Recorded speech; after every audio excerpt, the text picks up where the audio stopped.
What's up, Tribe? Vice News shows its true colors in the war against Israel. We'll discuss why Vice has sold out and become a pawn in their game, furthering the cycle of conflict in the region, and helping the powers that be fill their pockets with blood money, all for the sake of gaining access to stories for terrorist regimes, aka propaganda.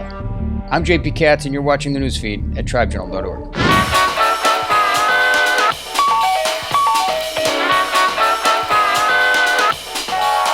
Most people over the age of 50 have never heard of Vice News, but it's the CNN for millennials and Gen Zs. I think that's a fair assessment. Years ago, I think like 3 or 4 years ago, it had a market cap of about $4 billion. The main hit piece on Israel that I'd like to discuss today is it's part of a series called Source Material, where they take the POV of someone who's using their cell phone or camera or YouTuber or whatever that they're uploading to social media, and they use that footage in order to tell a story. So it's kind of fun from the editor's perspective, I would imagine, that you get to actually aggregate a lot of different footage and put together a story, which is kind of a new genre of news, I think, if you could call it that. But when we talk about this report, we have to understand the actual facts on the ground. May 12th, thousands of rockets were launched at Israel civilians in cities. So it was raining rockets, literally raining rockets on Israeli cities where civilians who are Jewish, Arab, Christian, you name it. Gaza launches rockets, Israeli Air Force comes in, Israeli Air Force bombs strategic locations where Hamas is hiding weaponry or there are known operatives. Long story short, Vice News puts out a story where they cover a YouTuber and they tell his story. And I'm just a total spoiler alert, the YouTuber dies in the end. Honest reporting later revealed that this particular person was a Hamas operative and wanted terrorist.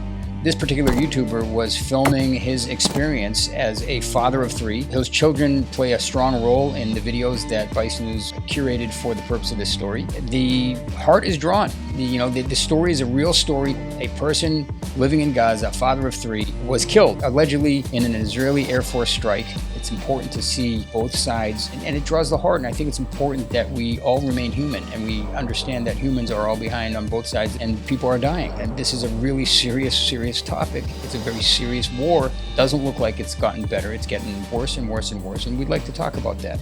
What I really take issue with is they use a slide that basically says, and I'll read it for you, in May, tensions between Israel and Hamas reached a breaking point over the possible displacement of Palestinian families in occupied East Jerusalem, and a police raid at a mosque that injured hundreds. Both of those things are highly disputable, and there's two sides to every coin. I'm not going to focus on that. Let's just focus on this last sentence. Palestinian forces fired rockets at Israel on May 10th. Israel responded with an 11-day air assault on Gaza.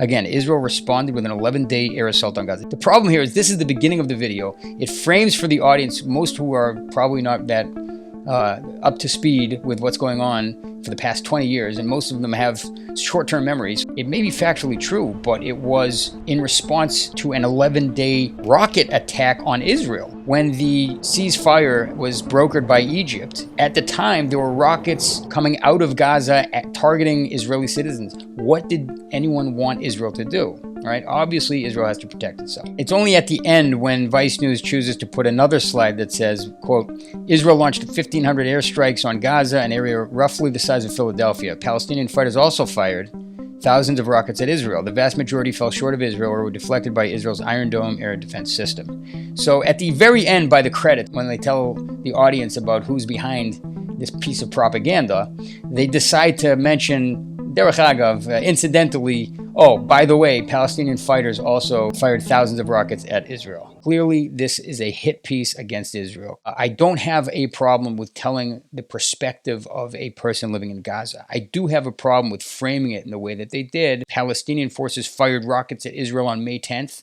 Israel responded with an 11-day air assault on Gaza. No mention of 4,000 plus rockets coming out of Gaza towards Israel from Hamas, the ruling terrorist government in Gaza. Like, how do you leave that out, Vice News?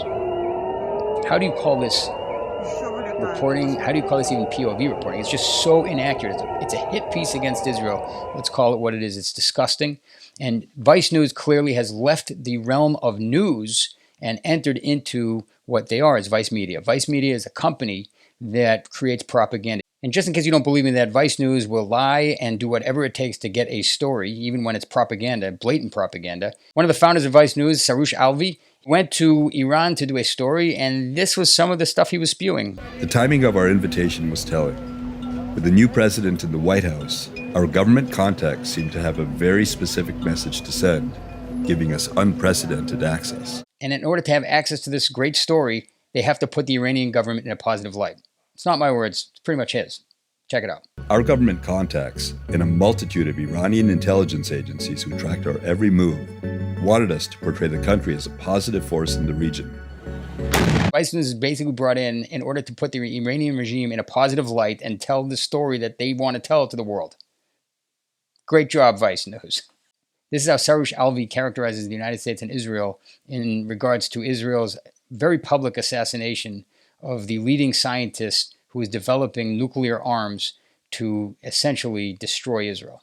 While America and its ally Israel were killing scientists, Iran and its unofficial militias were busy fighting terrorists, stabilizing their neighbor Iraq, and generally being the good guys in a bad neighborhood. Okay, so Iran is basically stabilizing the region by fighting terrorism.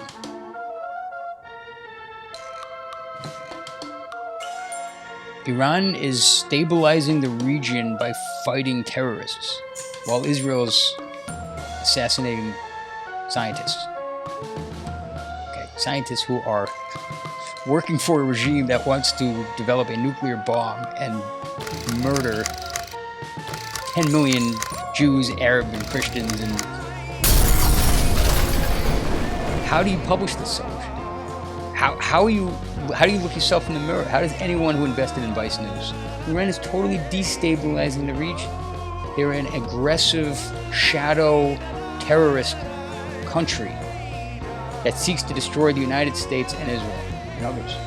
You cannot write this stuff, like literally. It's not a good idea. Destroying the world, Vice News. It's just tremendously disappointing to see that it has to stoop so low to report propaganda for the Iranian government.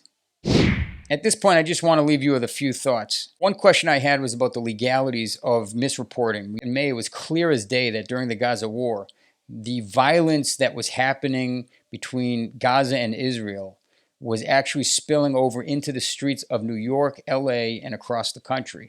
There has been a troubling rise in such incidents ever since the fighting broke out in the Middle East. Chaos in Times Square last night as someone riding in a pro-Palestinian caravan tossed fireworks into a crowd of Jewish pro-Israel protesters. A 29-year-old Jewish man was also attacked by a mob of men. One who used a crutch as a weapon was later charged with a hate crime. Since the fighting in the Middle East began, the number of possible anti-Semitic incidents in the U.S. has jumped. 193 in the week after the crisis began, up from 131. Anti-Semitic posts on social media have also spiked. We are seeing a level of anti-Semitism related to the conflict in the Middle East that is beyond quantifiable. Right around the corner from me in Boston, there was actually a stabbing of a rabbi on a synagogue stairs. It all seemed interconnected. The question that I have is regarding the legalities. I would love the opportunity to sit down with the in-house legal counsel over at Vice News. In fact, when I saw them roll the credits in the POV piece, it pointed out her name. Her name is Lily Roos. I wanted to reach out to Lily, so I looked her up on LinkedIn, and sure enough, what did I see? Lily doesn't work at Vice Media anymore.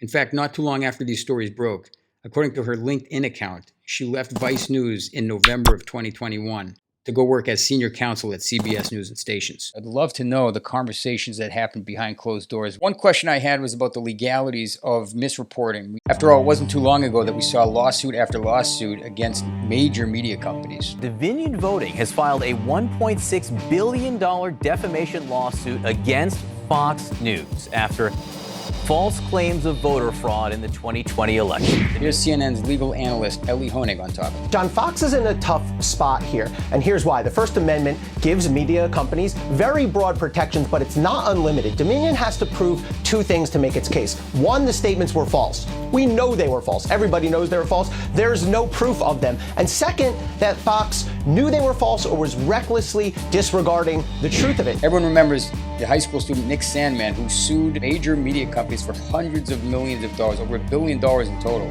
The actual amounts that were settled out of court are undisclosed. Attorney Wood, who represented Nick, explains the difference between punitive and compensatory damages. Punitive damages are designed to punish and to deter.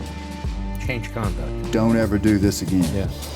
I think the punitive damages award against CNN that we'll seek will be at least the same, $200 million, as it was against the Washington Post. But the compensatory damage to Nicholas's reputation, that number I expect will be higher. It's very interesting to look at this from Israel's perspective. Friends, I'm not a lawyer and I don't play one on TV. Free speech is important. Journalistic responsibility is also important, especially in a social media age. Should free speech give companies such as Vice Media the ability to report on facts with material omissions of relevant truths? So in the end of the day, what can you and I really do? I'll leave you with a question. Is there a moral and ethical imperative to not consume or invest in media companies that blatantly distort the truth and mislead the public? What's up, tribe, and thanks for watching. If you'd like to watch the full episode, it will be available exclusively on tribejournal.org. Just follow this link here.